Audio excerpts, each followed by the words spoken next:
Hello friends, Radhe Radhe, हर हर महादेव। मैं मीनाक्षी एक बार फिर से आपके सामने अपने नेक्स्ट वीडियो के साथ प्रेजेंट हुई हूँ। तो चलिए, वीडियो शुरू होने से पहले आप सभी लोग बताइए कैसे हैं।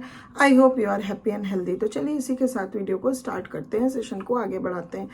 जैसा कि पिछले कुछ वीडियो से हम देखते चले आ रहे हैं, अर्ली अडल्टहुड के पीरियड के बारे में हम बहुत सारी जानकारी ले रहे हैं। तो वहाँ पे हम स्पेसिफिकली बात कर रहे थे marital adjustments of young couples, यानी अर्ली अडल्टहुड में मैरिटल एडजस्टमेंट्स को लेके हमने बहुत सारी बातें की। वहाँ पे हमने देखा कि विभिन्न किन प्रकारों से मैरिटल एडजस्टमेंट्स इन्फ्लुएंस होता है, क्या फैक्टर्स होते हैं, वहाँ पे कहाँ कहाँ मैरिटल हैप्पीनेस के लिए हमें किन किन चीज़ों पे ध्यान देना पड़ता है और उनके साथ एडजस्टमेंट्स करना पड़ता है। अभी इसी को लेते हुए लास्ट वीडियो में हमने इन लॉज के साथ एडजस्टमेंट्स की बात की कि ये भी एक बहुत ज़्यादा इम्पॉर्टेंट फैक्टर लगता है।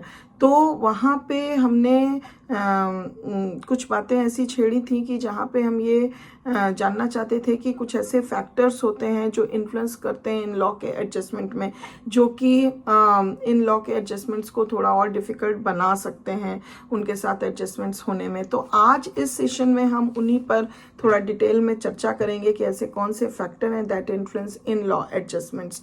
तो वीडियो आगे बढ़ाने से पहले लेकिन मैं सभी से रिक्वेस्ट करती हूँ कि अगर आप मेरे चैनल पर न्यू व्यूवर हैं या अभी तक आपने मेरे चैनल को सब्सक्राइब नहीं किया है तो प्लीज़ कर दीजिए, जिससे आगे आने वाली हर वीडियो का आपको आसानी से नोटिफिकेशन मिल सके और आप उसका अच्छे से फ़ायदा उठा सकें। तो चलिए इसी के साथ हम सेशन को आगे बढ़ाते हैं। तो यहाँ पे हम ऐसे 6 फैक्टर्स की बात करेंगे जो कि बहुत ज़्यादा इन लॉ एडजस्टमेंट्स को इन्फ्लुएंस करते हैं। तो चलिए सबसे पहले जान लेते हैं ऐसे 6 कौन से फैक्टर्स हैं।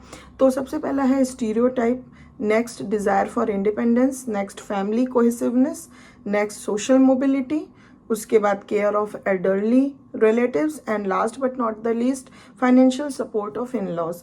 तो चलिए एक एक करके इन सभी फैक्टर्स को थोड़ा थोड़ा डिटेल में जानते हैं। जब हम स्टीरियोटाइप्स की बात करते हैं सबसे पहले तो यहाँ पे कुछ बातें widely accepted as a stereotype ली गई है इन लॉज को लेके, खास करके मदर इन लॉ को लेके, जो कि एक बोला गया है टिपिकल मदर इन लॉ।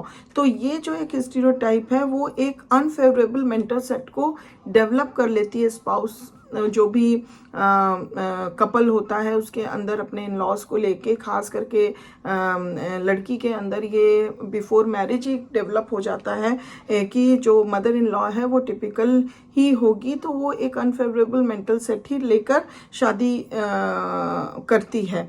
तो वहाँ पे क्या होता है कि अनफेवरेबल स्टीरियोटाइप्स जो एल्डरली पीपल को लेके होता है वो भी कहीं ना कहीं होता है कि they are more bossy and they are more interfering. तो ये जो होता है इन लॉ के साथ एडजस्टमेंट करने में और भी ज़्यादा प्रॉब्लम को एड ऑन करता है। तो इस तरह की जो स्टीरियोटाइप्स होती हैं वो कहीं ना कहीं अनफेवरेबल मेंटल सेट को डेवलप कर देती हैं, एटीट्यूड को ऐसा डेवलप कर देती हैं जिस वजह से इन लॉ के साथ एडजस्टमेंट्स होने में प्रॉब्लम होती हैं और इस वजह से ओवरऑल मैरिटल एडजस्टमेंट्स में भी प्रॉब्लम्स डेवलप देखने को मिल जाती हैं, फ्रिक्शंस देखने को मिल जाते हैं। नेक्स्ट अगर हम फैक्टर की बात करें that is desire for independence. Young married adults tend to resent advice and guidance from their parents even if they must accept financial aid and they especially resent such interference from in-laws। तो यहाँ पे जो young couple के अंदर जो एक independence की desire होती है तो वहाँ पे अगर वो उनके पेरेंट्स या फिर इन लॉज का कोई भी एडवाइस या गाइडेंस जो होता है, जो पेरेंट्स अपने यंग एडल्ट्स या कपल को देना चाहते हैं, तो वहाँ पे उनको ये लगता है कि ये उनके इंडिपेंडेंस को जो है प्रॉब्लम में डाल रहा है और वो इस चीज़ को इसलिए रिसेंट करते हैं। They not fully accept those advice and guidance because they feel that in-laws interfere in their life। तो ये जो है एक बहुत बड़ा कारण बन जाता है, इन्फ्लुएंस करता है एडजस्टमेंट होने में। नेक्स्ट अगर हम बात करें तो दैट इज़ फैमिली कोहेसिवनेस। यहाँ पे मैरिटल एडजस्टमेंट जो है वो कॉम्प्लिकेटेड हो जाता है when one spouse devotes more time to relatives than other spouse wants to. यहाँ पे इसलिए कॉम्प्लिकेट हो जाता है कि वन स्पाउस जो है जब अपने रिलेटिव्स को ज़्यादा ही बहुत ज़्यादा टाइम उसके लिए डिवोट करने लगता है, जो कि अदर स्पाउस नहीं चाहता है कि उतना करे, तो वहाँ पे जो है फ्रिक्शन जो है आपस में डेवलप होने लगती है। या फिर ऐसा हो कि when spouse is influenced by family advice, अगर किसी तरह की फैमिली एडवाइस मिल रही है और गाइडेंस मिल रहा है और कोई एक स्पाउस जो है उसको बहुत अच्छे से उसको एक्सेप्ट कर रहा है, इन्फ्लुएंस हो रहा है उससे, और अदर नहीं चाहता है, तो वहाँ भी फ्रिक्शन डेवलप हो सकती है। या फिर when a relative comes for an extended visit और lives with the family permanently, या फिर कोई भी जो है रिलेटिव जो है वो उनके यहाँ आ जाए, बहुत लंबे समय के लिए विजिट करे, रहे, या फिर परमानेंटली ही रहने आ जाए, तो ये सारे कारण ऐसे होते हैं जो कॉम्प्लिकेशंस को और ज़्यादा बढ़ा देते हैं और इस वजह से मैरिटल एडजस्टमेंट्स में भी प्रॉब्लम्स देखने को मिलती है। नेक्स्ट अगर हम बात करें तो that is social mobility. Young adults who have risen above the status of their families or that of their in-laws may want to keep them in the background. तो यहाँ जो यंग एडल्ट्स अपने career या फिर अपने social status को आगे बढ़ाने के लिए अगर उनको सोशल मोबिलिटी करनी पड़ती है, मोबाइल होना पड़ता है अपने बैकग्राउंड प्लेस से, तो वो करना चाहते हैं, बट जो इन लॉज होते हैं they never want to keep them away from their background family. तो इस वजह से क्या होता है, वहीं पे प्रॉब्लम क्रिएट होने लगती है। Many parents and relatives recent this and hostile relationships with the young couple as well as marital friction are likely to develop। तो बहुत सारे ऐसे पेरेंट्स हैं जो या फिर रिलेटिव्स हैं जो इस बात को रिसेंट करते हैं, वो नहीं चाहते कि जो यंग कपल हैं वो वहाँ से उनके फैमिली बैकग्राउंड से दूर हटें, कहीं भी सोशल मोबिलिटी हो। इस वजह से उनका रिलेशनशिप उनके साथ, यंग कपल के साथ, कभी कभी बहुत ज़्यादा फोर्सिंग एंड हॉस्टाइल भी हो जाता है, जिस वजह से जो है बहुत ज़्यादा प्रॉब्लम आ जाती है और इस वजह से कहीं ना कहीं आपस में कपल के में मैरिटल फ्रिक्शन भी डेवलप होने की संभावनाएं बढ़ जाती है। तो इन लॉज के साथ इस वजह से भी एडजस्टमेंट बहुत ज़्यादा डिफ़िकल्ट हो जाता है। इवन स्पाउस के बीच में भी मैरिटल फ्रिक्शन डेवलप हो सकता है। नेक्स्ट अगर हम बात करें that is care of elderly relatives. Caring for elderly relatives is an especially complicating factor in marital adjustments today because of present unfavorable attitudes toward older people and the belief that young people should be independent of relatives, especially when there are children in the family।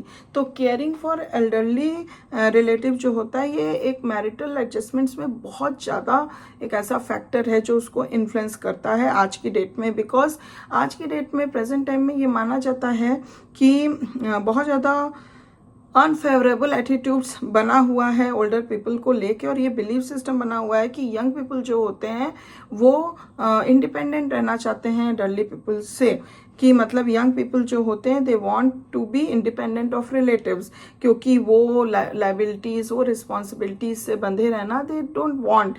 तो उनकी independency कहीं ना कहीं और बहुत ज़्यादा hamper होती है और साथ में उनकी रिस्पॉन्सिबिलिटीज़ भी बहुत ज़्यादा बढ़ जाती है। खास करके अगर घर में चिल्ड्रन ऑलरेडी हैं तो चिल्ड्रन को देखो और फिर ओल्डर पीपल को देखो, ये उनके लिए सामंजस्य बैठाना, एडजस्टमेंट करना बहुत ज़्यादा मुश्किल हो जाता है। इसलिए ये जो है कभी कभी कॉम्प्लिकेशंस को बहुत ज़्यादा बढ़ा देता है और यहाँ तक कि स्पाउस के बीच में आपस में मैरिटल फ्रिक्शन भी बढ़ने की संभावना बढ़ जाती है और ओवरऑल एडजस्टमेंट्स में प्रॉब्लम हो जाती है। नेक्स्ट और लास्ट अगर हम फैक्टर की बात करें that is financial support of in laws. When a young couple must contribute to और assume responsibility for financial support of in laws, it can and often does lead to a frictional marital relationship. अगर young couple जो है उनको must हो जाए कि उनको अपनी रिस्पॉन्सिबिलिटी एज्यूम करनी है और अपने इन लॉज को पूरी तरह फाइनेंशियल सपोर्ट देना है, तो ये क्या है कि कहीं ना कहीं मैरिटल रिलेशनशिप में फ्रिक्शन को बहुत ज़्यादा डेवलप कर देता है। And this is because the spouse whose in laws must be aided financially resents having to make sacrifices of wants और even needs to make this aid possible. और ऐसा इसलिए होता है क्योंकि जिस स्पाउस को इन लॉज की हर चीज़ों को पूरा करने के लिए, उनके नीड्स और वांट्स को एज्यूम करने के लिए, रिस्पॉन्सिबिलिटी पूरा करने के लिए, फाइनेंशियल एड देने के लिए, उसको अपने वांट्स और नीड्स को कहीं ना कहीं मतलब सैक्रिफाइस करना पड़ जाता है। क्योंकि उनको इस चीज़ को पूरा करना है। अगर वो अपने वांट्स और नीड्स को भी साथ में पूरा करेंगे तो it's not possible for them to fulfill all those aid and all those responsibilities, financial responsibility for the elderly people। तो ये जो होता है फाइनेंशियल सपोर्ट, ये एक बहुत बड़ा कॉम्प्लिकेशन लेके आ जाता है। तो अगर ऐसा करना पड़ता है तो कहीं ना कहीं इन लॉज के साथ adjustment as well as even couples के बीच में भी मैरिटल एडजस्टमेंट्स में बहुत ज़्यादा इश्यूज डेवलप हो जाते हैं। It becomes troublesome to deal with this kind of situation. तो यहाँ पे फ्रिक्शन बहुत ज़्यादा लाइक्लीहुड होती है कि डेवलप हो जाए मैरिटल एडजस्टमेंट्स को लेके और साथ ही साथ इन लॉज के एडजस्टमेंट के साथ। तो ये ऐसे 6 फैक्टर हैं जो आपके इन लॉज के साथ आपके एडजस्टमेंट होने में ट्रबल पैदा करते हैं और साथ ही साथ आपके मैरिटल एडजस्टमेंट्स को भी बहुत ज़्यादा इन्फ्लुएंस करते हैं। तो मैं आशा करती हूँ कि ये इन्फॉर्मेशन आपको काफ़ी समझ में आई होगी, अच्छी लगी होगी। अगर लगी है तो प्लीज़ एक लाइक ज़रूर दे दीजिएगा। सब्सक्राइब नहीं किया है अभी तक तो प्लीज़ कर दीजिए, जिससे आगे आने वाली हर वीडियो का आपको आसानी से लाभ मिल सके। And thank you very much for watching this video till the end. I will back soon with my next beautiful and informative session for you. Till then, please take good care of yourself. Bye bye.